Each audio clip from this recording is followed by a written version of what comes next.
दोस्तों, इन इतिहासकार वामपंथियों ने हमारे हिंदू धर्म, हमारी संस्कृति को बहुत ज्यादा नुकसान पहुंचाया है।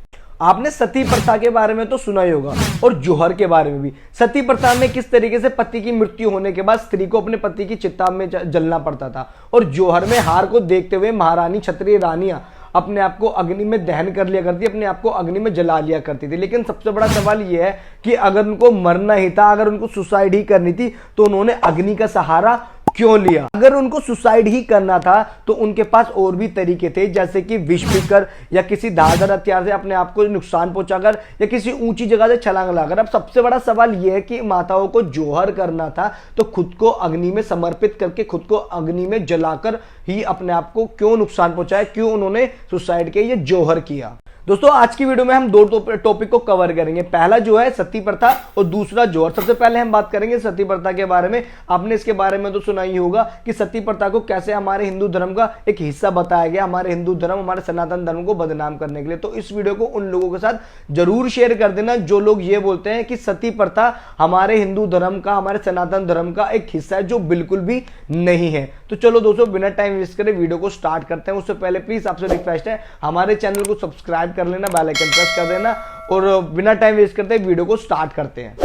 दोस्तों, अगर मैं बात करूं हमारे वेद की, पुराण की, उपनिषद की और साथ साथ मनुस्मृति से लेकर किसी भी ग्रंथ के अंदर सती प्रथा का जिक्र नहीं करा, इस वर्ड का यूज ही नहीं किया गया हमारे ग्रंथ के अंदर। अगर मैं बात करूं रामायण और महाभारत की, तो राजा दशरथ की मृत्यु हुई, लेकिन तीनों रानियों में से किसी ने भी अग्नि के अंदर समाधि नहीं ली। बाली, मेघनाथ, रावण और कुंभकर्ण, जितने भी हमारे युद्ध हुए, इन सबकी स्त्रियों ने अग्नि में दहन नहीं किया।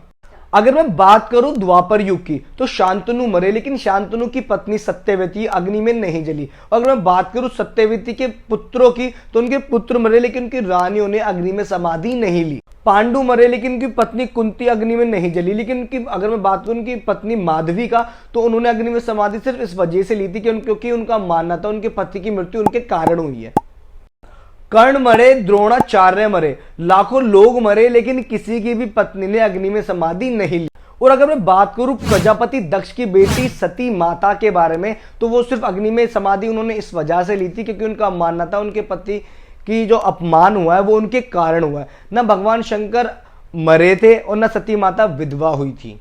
अब सबसे बड़ा सवाल यह है कि सती का मतलब क्या होता है? सती का मतलब सिर्फ आग में जलना ही नहीं होता, सती का मतलब होता है सत्य पर अटीक रहने वाली स्त्री। लेकिन अब सबसे बड़ा सवाल यह है कि इसको सनातन धर्म से जोड़कर क्यों दिखाया गया और हमारे हिंदू धर्म को बदनाम क्यों किया गया? अब कुछ लोग बोलेंगे कि सती प्रथा तो होती थी और कुछ औरतें मरी हैं, कुछ स्त्रियां मारी गई हैं। तो उनको मैं सिर्फ ये बताना चाहता हूं, जिन स्त्री के पति की मृत्यु के बाद कुछ लोग उनके पति की संपत्ति को हड़पना चाहते थे, सिर्फ इसी कारण जबरदस्ती ये प्रथा हिंदू धर्म की में डाली गई। सिर्फ और सिर्फ ये सब अंधविश्वास है, और जो मैंने आपको एग्जाम्पल दिए हैं ये हमारे हिंदू धर्म का हिस्सा बिल्कुल भी नहीं है। तो दोस्तों, अब सबसे बड़ा सवाल ये था कि हमारी माताओं ने जौहर जो किया, आग में जलकर ही क्यों किया? वो ऐसा क्या रीजन था कि उन्होंने अपने आप को आग में जला लिया? आखिर उन्होंने वही तरीका क्यों अपनाया? अगर वो चाहती किसी धारदार हथियार से खुद को नुकसान पहुंचा के या विष पी के किसी ऊंची जगह से कूदकर भी अपने आप को मृत्यु को प्राप्ति या मृत्यु को गले लगा सकती, लेकिन खुद को जलाकर ही तरीका क्यों अपनाया? दोस्तों, जब हमारे देश में इस्लामिक रूल था, उस समय पे हमारे देश में बहुत ज्यादा जौहर हुए हैं, लेकिन इस्लाम के अंदर स्लेवरी और सेक्स स्लेवरी दोनों परमिट है। दोस्तों, जब ये लुटेरे कहीं पे आक्रमण करने के लिए जाया करते थे, तो वहां के आदमियों का, वहां के मर्दों को मार दिया करते थे और वहां की औरतों को सेक्स स्लेव बना दिया करते थे। पूरी दुनिया ने इन्होंने यही पैटर्न अपनाया है, जहां भी आक्रमण करने गए मर्दों को मार दिया और औरतों को सेक्स स्लेव बना दिया।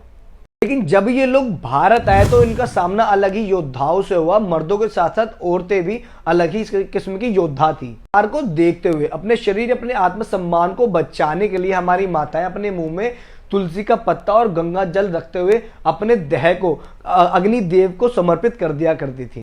मतलब जीवित ही अपने आप को अग्नि कुंड को समर्पित कर देना। आप एक बात सोचो, हमारा मुंह जल जाता है, हमारा हाथ जल जाता है, कितनी ज्यादा तकलीफ होती है।